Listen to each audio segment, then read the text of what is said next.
शुरू करते हैं एनसीईआरटी का सार संग्रह का नेक्स्ट पार्ट आपका। और आपका टॉपिक का नाम है सुप्रीम कोर्ट यानी कि सर्वोच्च न्यायालय। आइए पॉइंट वाइज पॉइंट हम लोग देखते हैं। उच्चतम न्यायालय के अधिकार क्षेत्र को बढ़ाने का अधिकार किसके पास है? आपका संसद के पास है। भारत के सर्वोच्च न्यायालय की स्थापना कब हुई थी? आपका 28 जनवरी 1950। भारत के सर्वोच्च न्यायालय के कार्यवाहक मुख्य न्यायाधीश की नियुक्ति कौन करता है? आपका राष्ट्रपति।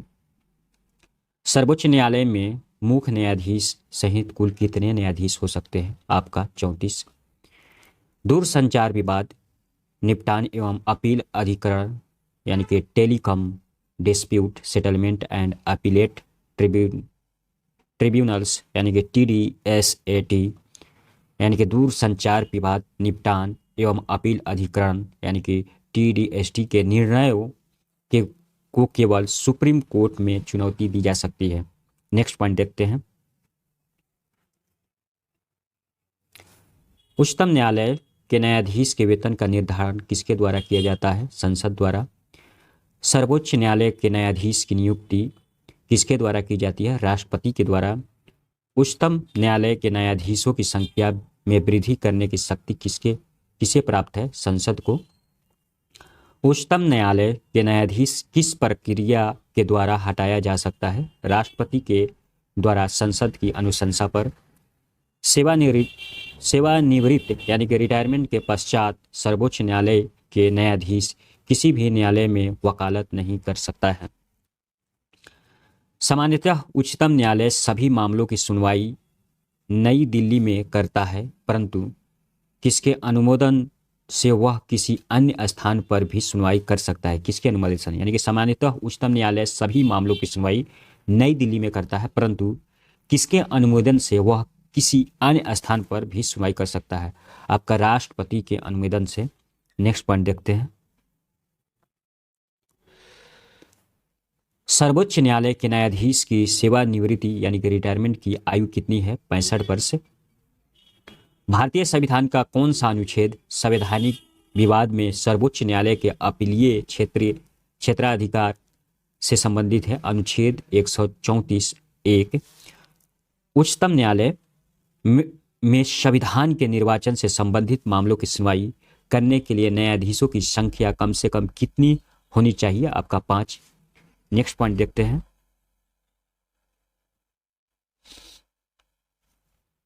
सर्वोच्च न्यायालय संबंधी महत्वपूर्ण अनुच्छेद संविधान के भाग 5 आपका अनुच्छेद 124 से 47 तक सर्वोच्च न्यायालय से संबंधित प्रावधान किए गए हैं। कितना से? भाग 5 संविधान के भाग 5 अनुच्छेद 124 से 147 तक सर्वोच्च न्यायालय से संबंधित प्रावधान किए गए हैं। अनुच्छेद 124 में सर्वोच्च न्यायालय की स्थापना एवं गठन का संबंधी प्रावधान है। अनुच्छेद 126 के अंतर्गत कार्यकारी मुख्य न्यायाधीश की नियुक्ति की जाती है। अनुच्छेद 137 के अंतर्गत तटस्थ न्यायाधीश यानी कि एडहॉक जस्टिस की नियुक्ति की जा सकती है। अनुच्छेद 128 के अंतर्गत सेवानिवृत्त न्यायाधीशों को भी सर्वोच्च न्यायालय की बैठक में उपस्थित होने के लिए बुलाया जा सकता है। नेक्स्ट पॉइंट देखते हैं। अनुच्छेद 129 उच्चतम न्यायालय को अभिलेख न्यायालय यानी कि कोर्ट ऑफ रिकॉर्ड घोषित करता है। आपका अनुच्छेद 129 उच्चतम न्यायालय को अभिलेख न्यायालय घोषित करता है। अनुच्छेद 130 उच्चतम न्यायालय का स्थान यानी कि सीट ऑफ सुप्रीम कोर्ट निर्धारित करने की मुख्य न्यायाधीश की शक्ति है। और अनुच्छेद 131 में उच्चतम न्यायालय की आरंभिक या मूल आधिकारिकता यानी कि ओरिजिनल ज्यूरिडिक्शन का विवरण है। यानी कि अनुच्छेद 131 में उच्चतम न्यायालय की आरंभिक या मूल आधिकारिकता का विवरण है। अनुच्छेद 136 में अपील के लिए उच्चतम न्यायालय की विशेष अनुमति का प्रावधान है।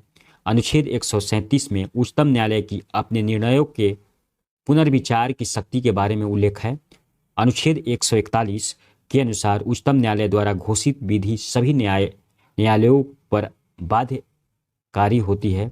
अनुच्छेद 143 में राष्ट्रपति की उच्चतम न्यायालय से परामर्श करने की शक्ति का वर्णन है। नेक्स्ट पॉइंट देखते हैं। अनुच्छेद 145 के अंतर्गत उच्चतम न्यायालय को राष्ट्रपति के अनुमोदन से न्यायालय की कार्य पद्धति एवं प्रक्रिया की विनियमित करने के लिए नियम बनाने की शक्ति दी गई है। अनुच्छेद 146 के अंतर्गत उच्चतम न्यायालय के अधिकारियों एवं सेवकों की नियुक्ति संबंधी प्रावधान किए गए हैं। नेक्स्ट पॉइंट, सुप्रीम कोर्ट के न्यायाधीश के वेतन, भत्ते, पेंशन भारत की संचित निधि पर भारित होती है। अब हम लोग देखते हैं नेक्स्ट पॉइंट आपका, केंद्र और राज्य के मध्य होने वाले विवादों का निर्णय करने की भारत के उच्चतम न्यायालय की शक्ति आती है आपकी इसकी मूल आधिकारिकता के अंतर्गत। उच्चतम न्यायालय ने संविधान के मूल ढांचे का सिद्धांत किस बाद में प्रतिपादित किया था? केशव नंद भारती बनाम केरल राज्य 1973 में।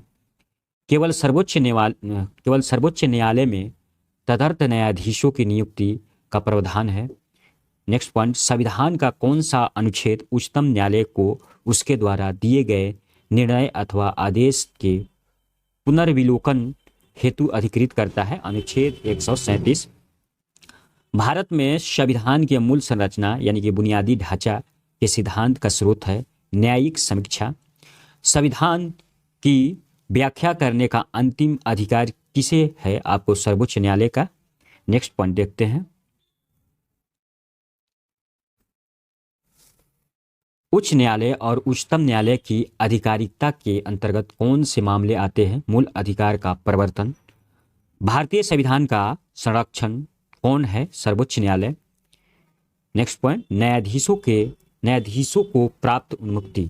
अनुच्छेद 121 उच्चतम न्यायालय तथा उच्च न्यायालयों के न्यायाधीशों के आचरण के संबंध में संसद में चर्चा पर प्रतिबंध लगाता है। इसके अनुसार उच्चतम न्यायालय तथा उच्च न्यायालयों के किसी न्यायाधीश द्वारा अपने कर्तव्य के निर्वहन में किए गए किसी आचरण के विषय में संसद में कोई चर्चा नहीं होगी, किंतु जब ऐसे न्यायाधीशों को हटाने के प्रस्ताव पर संसद के विचार चल रहा हो तो उससे संबद्ध आचरण पर संसद में चर्चा की जा सकेगी। नेक्स्ट पॉइंट देखते हैं,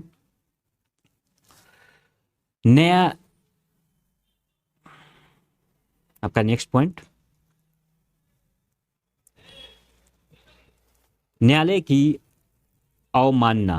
भारतीय संविधान के अनुच्छेद 129 में सर्वोच्च न्यायालय तथा अनुच्छेद 215 में उच्च न्यायालयों की अवमानना यानी कंटेम्प्ट के संबंध में शक्तियों का प्रावधान किया गया है। न्यायाधीशों पर प्रतिबंध यानी कि रेस्ट्रिक्शन ऑन जज। कोई व्यक्ति जो उच्च न्यायालय का न्यायाधीश रह चुका है भारत में किसी न्यायालय या प्राधिकारी के समक्ष वकालत या कार्य नहीं कर सकता है। अनुच्छेद 124(7) में यह आपका मौजूद है। नेक्स्ट पॉइंट देखते हैं, भारत के प्रथम दलित मुख्य न्यायाधीश कौन थे? न्यायमूर्ति के.जी. बालकृष्ण। संविधान की व्याख्या से संबंधित सभी विवाद सर्वोच्च न्यायालय के समक्ष किस अधिकारिकता के अंतर्गत आते हैं? प्रारंभिक क्षेत्र अधिकार के अंतर्गत। कानूनी मामलों पर उच्चतम न्यायालय से किसे परामर्श लेने का अधिकार है? आपका राष्ट्रपति को। नेक्स्ट पॉइंट, मूल अधिकार व्यक्ति को जैसे उसे सबसे अच्छा लगे उस तरह अपनी जिंदगी की रूपरेखा तैयार करने के लिए सक्षम बनते हैं। यह धारणा गोलकनाथ बनाम स्टेट ऑफ पंजाब में उच्चतम न्यायालय ने व्यक्त की थी। नेक्स्ट पॉइंट, भारतीय संविधान के किस अनुच्छेद के अंतर्गत सर्वोच्च न्यायालय भारतीय नागरिकों के मौलिक अधिकारों की सुरक्षा करता है? अनुच्छेद 32। नेक्स्ट पॉइंट, सर्वोच्च न्यायालय के अपील क्षेत्र अधिकार के चार भागों में बांटा जा सकता है। आपका फर्स्ट है संवैधानिक विषयों से जुड़ी अपील, अनुच्छेद 132 से रिलेशन रखता है। सिविल विषयों से जुड़ी अपीलें आपका अनुच्छेद 133 से संबंध रखता है। आपराधिक विषयों से जुड़ी अपील अनुच्छेद 134 से संबंध रखता है और विशेष अनुमति से की जाने वाली अपील अनुच्छेद 136 से आपका संबंध रखता है। नेक्स्ट पॉइंट, सर्वोच्च न्यायालय के न्यायाधीश नियुक्ति होने के लिए किसी व्यक्ति को कम से कम कितने वर्ष तक उच्च न्यायालय में वकालत करनी चाहिए? 10 वर्ष तक। न्यायिक पुनर्वालोकन, न्यायिक यानी कि जुडिशियल रिव्यू का अर्थ यह है कि सर्वोच्च न्यायालय राज्य के ऐसे कानूनों जो संविधान के विपरीत हो उसे असंवैधानिक घोषित कर सकता है। नेक्स्ट पॉइंट देखते हैं। भारत के न्यायालयों में से किन्हें अभिलेख न्यायालय माना जाता है? उच्च न्यायालयों एवं उच्चतम न्यायालयों को। लोकहित विवाद यानी कि PIL की संकल्पना का उद्गम किस देश से हुआ? आपका संयुक्त राज्य अमेरिका से। नेक्स्ट पॉइंट, भारत का सर्वोच्च न्यायालय एक अभिलेख न्यायालय कोर्ट ऑफ रिकॉर्ड है। इसके सभी निर्णयों का साक्ष्यात्मक मूल्य होता है और इस पर किसी भी न्यायालय में प्रश्न चिन्ह नहीं लगाया जा सकता है। तो आज के लिए इतना ही। हम लोग नेक्स्ट वीडियो में देखेंगे आपका राज्यपाल यानी कि गवर्नर। अभी तक मेरे चैनल को लाइक और सब्सक्राइब ना किए हैं तो सब्सक्राइब कर ले, जैसे मैं वीडियो डालूँ तो आप तक सबसे पहले उसका नोटिफिकेशन पहुंचे। Thank you.